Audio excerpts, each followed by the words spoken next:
Hi there, I'm the Reverend Danny Crosby, a Unitarian minister serving congregations in Altrincham and in Urmston in the northwest of England. And I offer this devotion as a balm for the heart, for the mind, for the spirit, and for the soul. And it's titled, Do Not Follow Blindly. You will soon find yourself lost. I was sat with friends enjoying coffee outside Caffè Nero in Altrincham the other morning, enjoying the morning sun. I was facing away from the street, a position I don't usually enjoy actually, because I much prefer to face out so I can watch the world go by. We were all in a very positive mood, the beautiful hot weather no doubt playing a major part in all of this. But our mood was suddenly brought to an abrupt halt.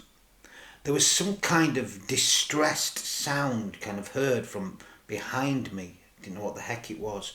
We all stood up, just a reaction, and turned round, and right there in front of us was the local street cleaner with his cart, and he'd halted, and he had a shocked look on his face. There was also a woman with a baby in a papoose in front of her. She had a black Labrador. The dog was a guide dog, as the woman was blind. We were all stood there in shock. It seemed like for ages, but it was probably only a second really, not knowing what had happened or what we ought to do. There was the fear, of course, the instant fear that the baby had been hurt. Thankfully, the child was not hurt at all.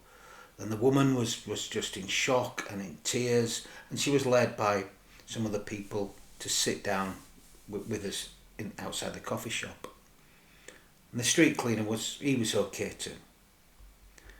Things settled down, and we all settled down. The man went on with his work, and the lady sat having coffee and chatting and just gathered herself really. And we all then continued about our business. I returned home back up to the chapel. It seems that the woman and her baby and her guide dog were following not far behind me and two friends as we walked towards the chapel. We crossed the road, and I stood there talking with the two friends. Molly has learned not to cross the road unless the green man appears and it begins to beep. So I was stood there talking with friends on the chapel side of the road. And as we were talking, we saw the woman, her baby, and her guide dog do exactly the same thing, safely cross the road. After she crossed the road, we spoke with her, and it seemed that all was well. And interestingly, actually, she was coming to the chapel, to the large schoolroom for a mother and baby exercise class that she regularly attends. And the guide dog, of course, knows the way there very, very well. He guided her perfectly, beautifully. But what happened there outside the coffee shop, who knows? Now, the whole incident has been on my mind ever since. It certainly awakened my homiletic consciousness, which I once heard described by an American colleague as going through life thinking, I can use this in a sermon. And it seems anyone who uses their own experiences of life to create something for others, they do the same. Other creative people like artists and poets and writers and teachers, songwriters, storytellers, musicians, all sorts of people, ministers of religion. As you can see, it's happening now with this devotion I'm sharing with you.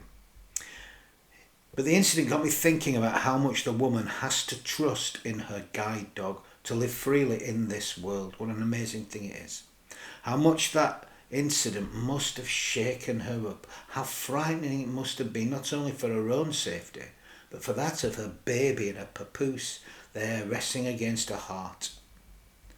How whilst all of us were shocked, everyone responded in loving and caring ways and just wanted to make sure that everyone was okay. And also how after breaking down, the woman picked herself up, she dusted herself down, and she started all over again. So pick yourself up, dust yourself down, and start all over again. That's right, isn't it? She got on with her day. She trusted her dog. She trusted her dog absolutely, and all was well. She knew the path that she must follow, and the dog continued on it, leading her along the way. Now, a few days later, I was talking about this incident with the friends who were present that morning, trying to make sense of exactly what happened, because we'd not seen it actually. We were just shocked into paying attention once the incident, the collision happened, if you like. It was the noise and the atmosphere that caught our attention actually. So we kind of thought about it, and we surmised that both parties actually must have been moving quite slowly. How did the dog not see what was in front of him? How did the street cleaner not see them walking towards him? They just slowly walked into each other, like two ships in a fog, I guess, would just slowly float into one another. We thought maybe the street cleaner was daydreaming, and maybe the guide dog got distracted. One friend suggested that perhaps the dog had been distracted by the scent of Molly, who is currently in season. That seems possible, but who knows? It got me thinking, as you can see, it really got me thinking. It awakened my homiletic consciousness. Now, I've never personally had a great sense of direction or spatial awareness for that matter, actually. My mind does not operate in images, actually. Maybe this is why I rarely, if ever, remember my dreams or even recall even having a dream. I'm more of a communicator, really, and mainly through sound and conversation. I can describe to you exactly how things felt that morning, the atmosphere, the emotions of the individuals, but the imagery is a bit more vague for me.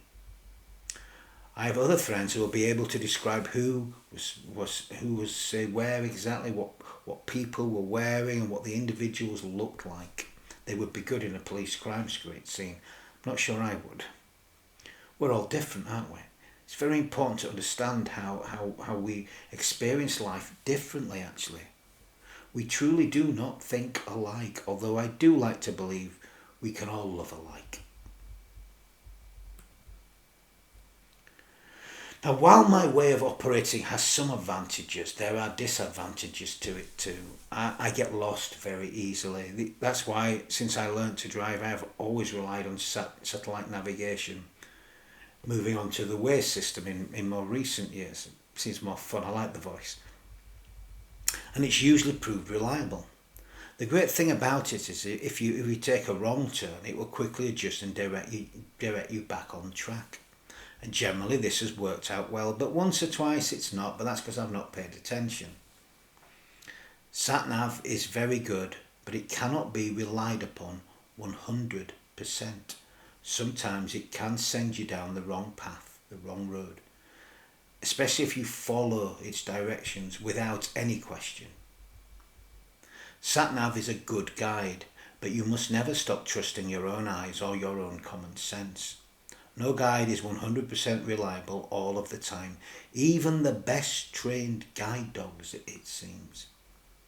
We will take knocks, we will get lost on our journeys through life, all will seem lost at times, but we can pick ourselves up, dust ourselves down, and start all over again. Life itself, and the spiritual life in particular, are often described as a journey. That said, it's not a journey in which we really travel a great distance. As Wendell Berry so beautifully wrote, echoing that great mystic Meister Eckhart, and the world cannot be discovered by a journey of miles, no matter how long, but only by a spiritual journey, a journey of 1 inch, very arduous and humbling and joyful, in which we arrive at the ground at our feet and learn to be at home. Now, often on this journey, we come to forks in the road when we must make decisions on which way we ought to turn. Many times we will probably make wrong decisions. I think we have to get it wrong many times before we even begin to get it right. Many times we get lost too. Many times we take advice from others and follow that advice blindly, and it sends us down some right blind alleys. Many times this is helpful, the advice from others, but sometimes it's really not. It's the worst thing you could do. It can lead us down the wrong path, but that's okay. Even blind alleys can be found a way out of. We can always get back on track again. Now, often the journey is described as a path. I've just done so actually. And I've heard many say that the path gets narrower as you go along in the spiritual journey sense. I don't know about that. I'm not convinced it gets narrower. If I've learned maybe it gets broader and wider. If I've learned anything, it's just that the spiritual journey is not like a narrow path at all, and certainly not narrow at all. In my experience, it's a broad and roomy, all-inclusive, welcoming, never exclusive or forbidden, and it's open to everybody. What in 12-step culture they call the broad highway. It's one that allows a great deal of room for error. It's expected, really. I know we can be too frightened to make mistakes to even move anywhere sometimes. And I think one of the biggest mistakes we make when we speak of spiritual matters is when we describe spiritual things in narrow language, for it puts people off, because it sounds too much beyond our humble humanity. It really should not be like that. There is room for all of us, and it isn't so hard to get started on this journey. It just requires a slight adjustment. Tinker. Just a dot of a change in direction. The spiritual journey is one of depth, not necessarily distance. Sometimes the biggest mistake we make is that we continue journeying on, head down, not looking all around us, too focused on a perceived goal actually. The ends justify the means, and that can lead to all kinds of hell, by the way. This head down thing though is due, I'm sure, to the fear that if we don't keep on moving we might get lost, or that our troubles might catch up with us. It's not a healthy way to live. In many ways, just by marching on ever forward we can become even more lost, in the sense that we lose who we are at the core of who we really are deep down within ourselves, that sense of belonging here in life as we are, wanted, needed, loved, exactly as we are. Or, if we don't go down the wrong path, we might just walk into something without knowing it's right there in front of us. We can all live our lives as if we were blind, you know. It's not just a physical thing. We can all get lost, but it's okay. There are numerous directions to go in. All is never lost. Brings to mind a rather beautiful poem by David Wagoner called Lost. Lost by David Wagoner. Stand still. The trees ahead and the bushes beside you are not lost. Wherever you are is called here, and you must treat it as a powerful stranger, must ask permission to know it and be known. The forest breathes. Listen. It answers, I have made this place around you. If you leave it, you may come back again, saying, here. No two trees are the same to raven. No two branches are the same to wren. If what a tree or a bush does is lost on you, you are surely lost. Stand still. The forest knows where you are. You must let it find you. Lost by David Wagoner. Now sometimes when you feel lost, you aren't as lost as you think. What you are is actually in a place you would rather not be. You're not lost at all actually. And this is beautifully illustrated in the following bit of wisdom, maybe, from my old favourite Mullah Nasruddin. Nasruddin was sat on a riverbank when someone shouted to him from the opposite side, "Hey, how do I get to the other side?" To which Nasruddin replied, "You are on the other side." Yeah, we're always on the other side of the river, whichever side we're on.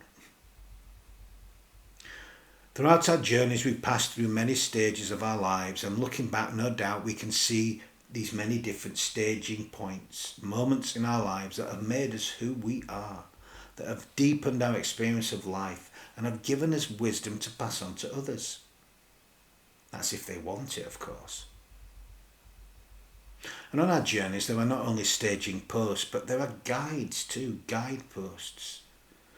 Guides that have helped we pilgrims along the way when we've been frightened, when the hobgoblins and the foul fiends, if you like, have been too much, to quote that great hymn.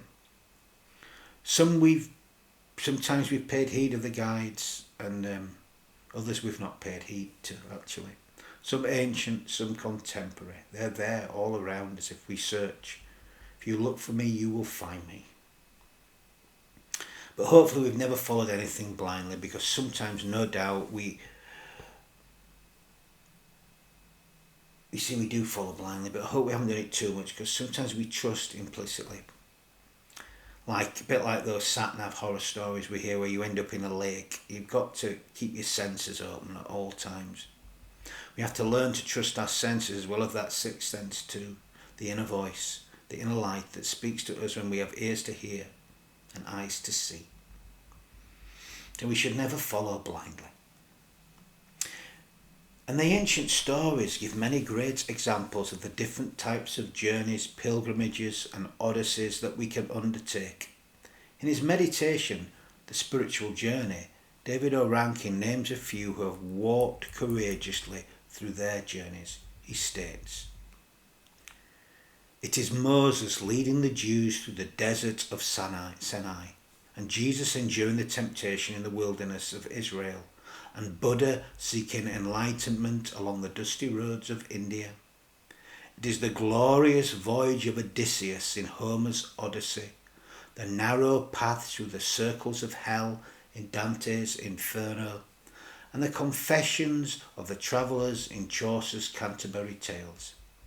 It is the pilgrims sailing on the Mayflower, the settlers moving westward being on the road with Jack Kerouac, and spinning through a black hole in Kubrick's 2001 A Space Odyssey." We are all of us pilgrims on the sacred journey that is life, and like so many of the more famous ones, we think we have to go someplace else to discover our nirvana, or to build the New Jerusalem, or to be called out by our Ithacas. Just as the pilgrims on the Mayflower did in the 17th century, with words from Hebrews ringing in their ears and their hearts. They believed that they had to travel a great distance to a new land just to create their heaven here on earth. Well, I've discovered that it's not necessary to travel anywhere to find heaven.